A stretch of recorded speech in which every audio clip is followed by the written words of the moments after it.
The woman at the hotel slid a single sheet of paper across the counter before she handed me my room key and said, "Just sign that first," like we'd already discussed it. I looked down, expecting the usual check-in stuff, maybe a liability waiver or a registration card. But the page had one statement centered in the middle. "I certify that I am mentally competent, acting of my own free will, and under no undue influence or coercion." Beneath it was a signature line with my name already typed in. "What is this?" I asked. The woman blinked once, then smiled too quickly. "Just a formality." "A formality for what?" "The room. I've never signed anything like this for a hotel." She looked past me toward the front windows. "Most people don't ask." Then she handed me the key anyway. No explanation, no insistence, just the key. That should have been the end of it. I was only in town for a property matter. My aunt had died 6 months earlier, and I'd finally gotten around to settling a few remaining issues involving a vacant house she owned. Small town, one night, maybe two. Simple. At least that's what I thought. The second person handed me the exact same form less than an hour later. I stopped at a diner for dinner. The waitress brought coffee, a menu, and folded beneath the menu was the same page, same wording, same typed name. Mine. I actually laughed when I saw it. Okay, somebody's messing with me. The waitress frowned.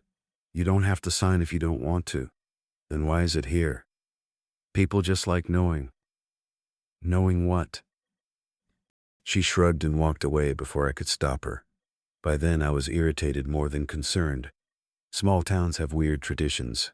Maybe somebody thought it was funny. Maybe the hotel owner and diner owner were friends. I finished dinner and drove to the property. My aunt's house sat at the end of a quiet residential street. Nothing unusual there. I spent an hour inside checking water damage and taking photos for the estate paperwork. When I came back out, a man across the street was standing beside his mailbox watching me. Not hiding it, just staring. When I waved, he raised a hand and worked over. "You Daniel Mercer?" he asked. "Yeah." He nodded. Then he pulled a folded paper from his jacket pocket. The same paper, same statement, same signature line. My stomach tightened. "Seriously?" I said. "Can someone explain this?" The man looked genuinely uncomfortable. "You should read it carefully." "I've read it 3 times, and it doesn't explain anything." He hesitated. "Maybe that's the point." Then he walked back across the street. I stood there holding the paper while he disappeared inside his house. That night I barely slept. Not because I was scared exactly, just annoyed, confused. Every explanation I came up with fell apart. The forms weren't advertisements. Nobody asked for money. Nobody threatened me. Nobody even pressured me. They just kept appearing. Around midnight, I noticed another one on the desk in my hotel room. I was certain it hadn't been there earlier.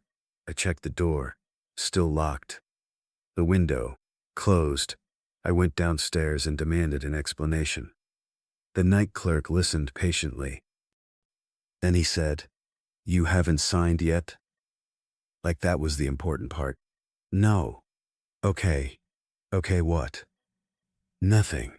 Who keeps putting these in my room?" He rubbed his forehead. "Mr. Mercer, nobody's trying to upset you." "Then tell me what's going on." "I can't." "Why?" He looked at me for several seconds. "Because if we explain it before you're ready, it doesn't mean anything." I remember standing there wondering if I'd accidentally driven into some kind of community theater production. The next morning I visited the county office to handle paperwork related to the property. The clerk processing the documents seemed normal until she opened a drawer and quietly slid the same form across her desk. I laughed again, but it came out strained this time. "You two, please don't be angry. What happens if I sign it?" "Nothing. Then why does everyone care?" Her eyes moved toward the office door. "Because if you don't sign it, we don't know." "Know what?" She swallowed. "Whether it's you." That answer stayed with me.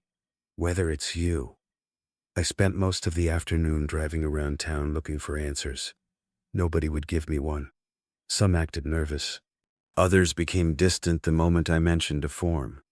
One older man sitting outside a hardware store simply said, "We've been waiting a long time," then refused to elaborate. Around 4 o'clock, I noticed something else. People seemed to know things about me they shouldn't. Not major things, small details. The brand of cigarettes I'd quit years ago. My college major. The fact that I'd broken my wrist at 14. Casual references slipped into conversations like shared memories. At first, I assumed they'd looked me up online somehow, but some details weren't public. By evening, my irritation had turned into genuine concern. I decided to leave town after finishing the property issue. One more day, then I was gone. Back at the hotel, I found an envelope shoved beneath my door. Not another form. A key. Attached was a note with an address. No message, just the address. Against my better judgment, I went. It led to an old medical office near the edge of town. Empty waiting room. Lights on. A woman in her 60s sat behind a desk reading. She looked up when I entered. "Daniel." I stopped immediately. Something about the way she said my name bothered me. Not because she knew it, everyone knew it. Because she sounded tired, like she'd been expecting me for years. "Do I know you?" I asked. "No." "Then what's this about?" She opened a drawer and placed the same form on the desk between us. I almost walked out. Instead, I sat down. "Enough," I said. "Tell me what this is." The woman studied me quietly. "Do you remember Blackwood Institute?" The name meant nothing, or at least I thought it meant nothing. Something flickered in the back of my head. A faint sense of recognition, gone before I could grab it. "No, think carefully." I said no. She nodded slowly. "That's what worries everyone." Then she slid a folder toward me. Inside were photographs, medical records, evaluations, group photos, hundreds of pages. Most were decades old. My name appeared everywhere. At first, I assumed there'd been some mistake. Another Daniel Mercer. Then I saw my face, younger, maybe 20, standing beside people I didn't recognize. The records described behavioral studies, influence experiments, compliance assessments. Some of the terminology sounded academic, some sounded disturbing.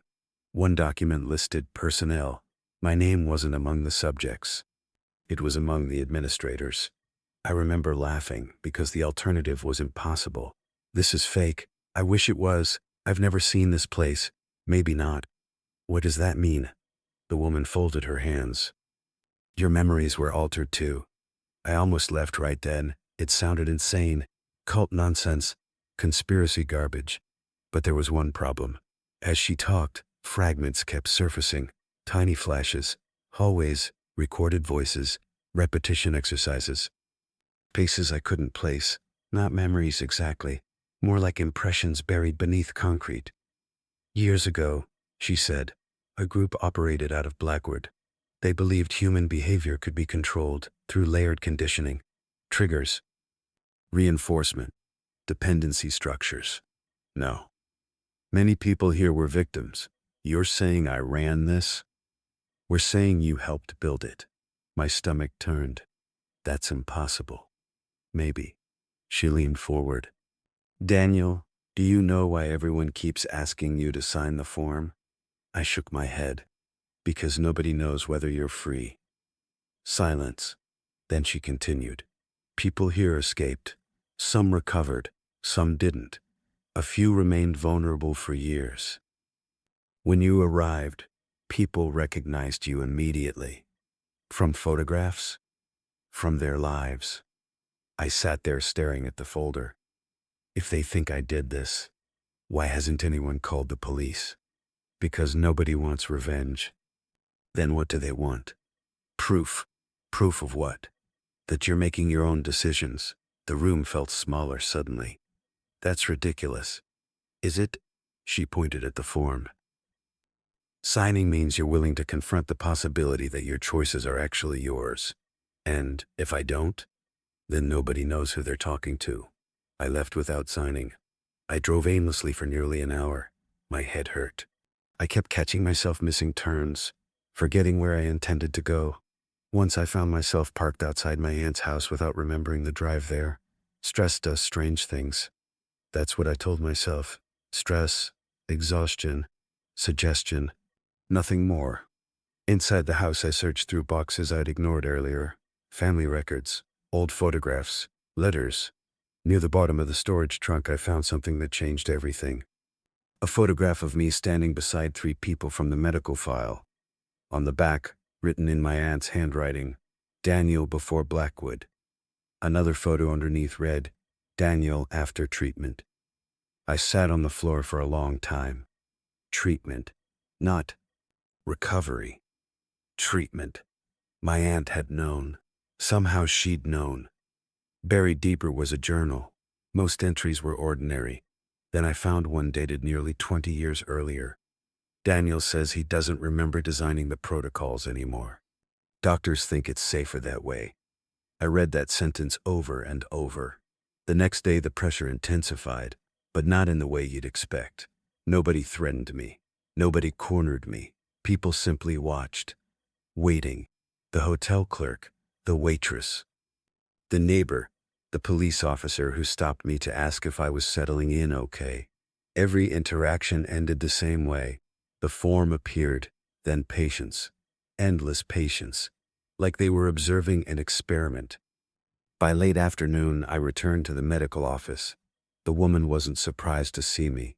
Neither was the stack of forms waiting on her desk. You remembered something, she said. Maybe. Enough. I sat down. How do I know this isn't another manipulation? She nodded. You don't. How do I know signing isn't part of it? You don't. Then what's the point? For the first time, she looked genuinely sad. There isn't a safe answer, Daniel.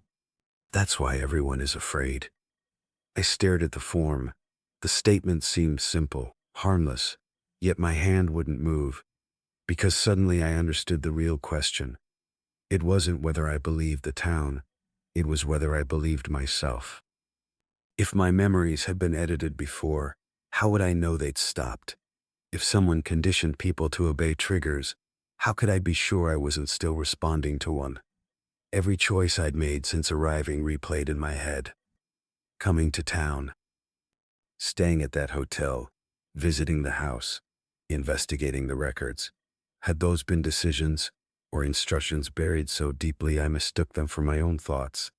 Eventually I signed. Maybe that was the right choice. Maybe it wasn't.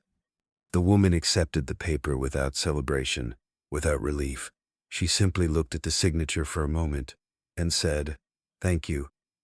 "That's it?" I asked. "That's it." I left town the following morning.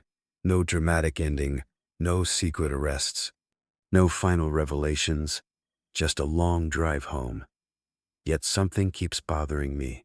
A week after returning, I requested copies of my travel records because I wanted to verify every detail. The receipts matched, the dates matched. Everything matched except one thing. According to the hotel records, I'd signed that form the night I checked in. My signature was there, dated correctly, verified. The exact same signature I gave at the medical office. I've compared them dozens of times. They're identical.